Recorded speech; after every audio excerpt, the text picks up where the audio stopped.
Hai, halo, ketemu lagi kita di Ruang Radio. Selalu ada ruang untuk radio. Kali ini bersama saya, Odi Noval. Hari ini, ada tamu yang sangat spesial hadir di sini. Saya sudah cukup lama mengenal beliau, karena kita kebetulan bergerak di komunitas Sahabat Difabel. Siapakah beliau? Selamat datang di Ruang Radio. Radio menginspirasi, kamu juga bisa. Mbak Ana Oktavia, disabilitas cerebral palsy. Sejak usia 2 tahun, dia mengalami panas tinggi, kemudian dilarikan ke rumah sakit, dan waktu itu sempat mendapatkan suntikan penurun panas. Namun yang terjadi, justru kakinya terasa lemas, tidak kuat untuk menopang tubuhnya. Dalam buku antologi Kami Adalah Bintang, Mbak Ana ini menceritakan bagaimana ia harus beradaptasi dengan kondisinya yang harus duduk di kursi roda. Bagaimana ia bertahan dari berbagai bulian dan tindakan diskriminasi terhadap kaum difabel. Bagaimana ia bangkit, membuktikan diri menjadi difabel yang tangguh dan mandiri. Selamat datang Mbak Ana di Ruang Radio. Terima kasih. Gimana kabarnya? Baik, Sehat ya? alhamdulillah. Gimana perasaannya hari ini? Antara senang dan deg-deg juga sih. Oke, deg-degan. Kita santai aja ya kali ini ya di Ruang Radio ya. Oke. Mbak Ana, sebagai disabilitas cerebral palsy, ya, di buku ini nih, di buku Kami Adalah Bintang ini, salah satu penulisnya adalah Mbak Ana. Ya, Mbak Ana pernah cerita tentang tindakan bullying dan diskriminasi yang pernah Mbak Ana alami. Ini gimana ceritanya? Karena kan waktu itu memang lingkungan masih memandang difabel itu sesuatu yang tidak untuk dipublikasikan. Jadi kemana-mana harus udah deh kamu di rumah aja. Apalagi kalau melihat kita kondisi seperti ini, kadang orang meremehkan. Dan setelah sejak itu ya udahlah kamu di rumah aja. Oke, dan saya sempat kaget juga ya ketika membaca buku Kami Adalah Bintang ini ya. Mbak Ana pernah cerita ada keinginan untuk mengakhiri hidup. Apa yang akhirnya membuat Mbak Ana ini bisa berdamai dengan diri sendiri dan akhirnya bangkit dari keterpurukan itu? Berawal dari teman yang merekomendasikan saya ke beberapa sahabatnya yang kebetulan difabel netra.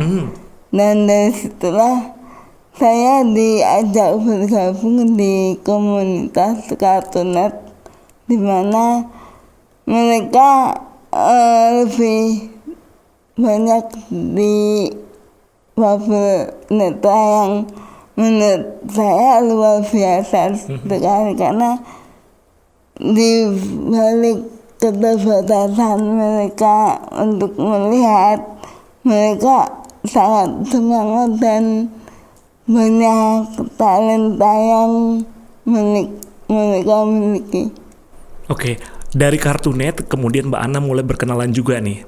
Kalau Kartunet itu kan untuk teman-teman tunanetra ya. Dan waktu itu lewat sosial media. Ya, grup Facebook ya. Betul. Dan kemudian dari situ Mbak Ana berkenalan dengan komunitas Sahabat Difabel dan juga Rumah Difabel Semarang. Iya. Di mana saya berkegiatan bersama Mbak Ana. Ya. Nah, saat ini di rumah dia sendiri ini kan kita tahu kalau misalnya Rumah Difabel ini adalah wadah tempat untuk mengasah life skill, keterampilan hidup yang dikelola oleh komunitas Sahabat Difabel ya. Bisa diceritakan nih apa saja sih kegiatan Mbak Ana di Rumah Difabel Semarang ini? Kegiatan saya kalau di Rumah Difabel itu adalah mengikuti pelatihan penulisan kreatif, habis itu public speaking, dan kelas fotografi. Dan Mbak Ana ini luar biasa sekali, karena di kelas public speaking ini punya effort yang sangat gede, dan bahkan sekarang sudah punya konten podcast. Iya. Podcast apa namanya? Podcast ulangan. Artinya apa itu? Ulasan ringan bersama Ana. Oke, kita berbincang lagi di Rumah Difabel ini nih. Saya tahu Mbak Ana di Rumah Difabel dan di komunitas sahabat difabel ini menjadi admin sosial media, ya kan? Dan saat ini juga Mbak Ana mulai merintis usaha kecil-kecilan ya. Wow, keren banget nih. Nah, apa sih yang memotivasi Mbak Ana nih untuk menjalani kegiatan seperti ini? Menurut saya sih, saya ingin mempraktekkan apa yang telah saya pelajari selama di Rumah Difabel, sekaligus ajang praktek saat ini, karena saat ini saya sedang mengikuti pelatihan kewirausahaan yang diadakan oleh Disable, di mana kita harus memiliki usaha dengan mempraktekkan apa yang telah saya pelajari selama pelatihan tersebut. Akhirnya aku coba nih bersama mama untuk bikin usaha kecil-kecil. Apa nih usahanya nih? Apa yang Ada dijual? tuh kebetulan aku bawa Apa nih? roti bolen. Kebetulan mama suka bolen, jadi ya deh bikin kue bolen sama goreng ikan asin. Oke, yang mau beli boleh loh beli produknya Mbak Ana ya. Cek IG-nya apa? IG-nya Mbak Ana? Sementara hanya ada pribadi. di Facebook. Oh, di Facebook apa nih? Ana Okta. Ana Okta ya, boleh dicari di Facebook, nanti bisa order sama Mbak Ana ya. Oke, dan di dalam buku Kami Adalah Bintang ini ya, di sini Mbak Ana sempat cerita juga ketika Mbak Ana di rumah sendirian, nggak ada temannya, radio adalah yang selalu Mbak Ana dengar, yang selalu menemani Mbak Ana selama di rumah. Dan Mbak Ana ketika ketemu saya pertama kali, saya juga diceritain Mbak Ana kalau Mbak Ana ini pendengar setia Radio Gajah Mada dan Imelda. Udah sejak kapan dengerin Radio Gajah Mada sama Imelda ini? Sejak SD sih. SD Mbak Ana itu tahun berapa ya? 80-an 80-an, 87. Wow, itu berarti usia-usia masih Radio Gajah Mada, Imelda itu masih di awal-awal juga ya? Ya, karena waktu itu saya dengerinnya masih di AM. Wah, wow. Waktu itu acara favoritnya sih masih kuis-kuisnya. Kuis ya? Pernah menang kuis berarti ya? Belum sih waktu itu. Belum menang ya? Oke. Nah, apa sih yang membuat Mbak Ana akhirnya jatuh hati mendengarkan radio? Karena menurut saya radio itu seperti teman ya, karena bisa berinteraksi dari dua arah.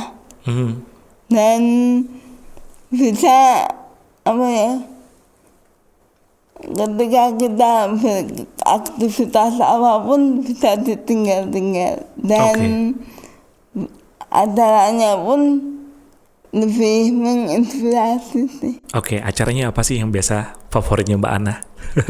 Kalau di Gajah Mada sih Kota Kita ya. Bahtera, Oke. Break Time, Gamavan, Intermezzo, sampai kita malam. Wow, ini kayaknya 24 jam nih dengerin ya. Terus kalau di Imelda biasanya apa nih? Morning Action. Jadi kebetulan ritual pagi itu Gajah Mada Group harus menemani momen vokal juga. Oke. Terus Iskandar yang dulu Tumbang Kayun. Wow, benar-benar mengikuti banget ya Mbak Ana ya. Oke, Mbak Ana, terakhir nih, apa yang pengen Mbak Ana sampaikan untuk yang sedang menyaksikan Ruang Radio kali ini? Yang ingin saya sampaikan adalah janganlah kita melihat sosok dari penampilan, tapi lihatlah mereka dari apa yang telah mereka punya dan bisa menginspirasi sekitar. Oke, Mbak Ana Oktavia, terima kasih untuk obrolannya kali ini di Ruang Radio. Selalu ada ruang untuk radio. Terima kasih banget telah diundang di Ruang Radio. Radio menginspirasi, kamu juga bisa. Semoga cerita Mbak Ana ini menginspirasi kita bahwa Tuhan menciptakan manusia dengan segala kelebihan dan kekurangannya. Dan Mbak Ana sudah berbagi ceritanya di Ruang Radio. Bagi saya, Mbak Ana dan teman-teman difabel ini bukanlah hidup dalam keterbatasan. Mereka hidup dalam kekuatan tanpa batas. Saya Odinoval, pamit. Sampai ketemu lagi di Ruang Radio. Selalu ada ruang untuk radio.